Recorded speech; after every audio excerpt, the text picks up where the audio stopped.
Hello. So let's answer now the question.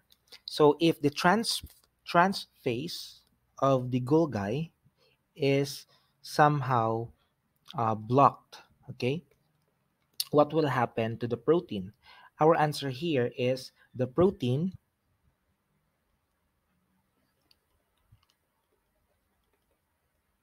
would be stuck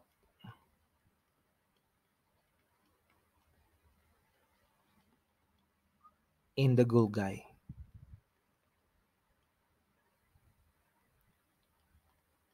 It is because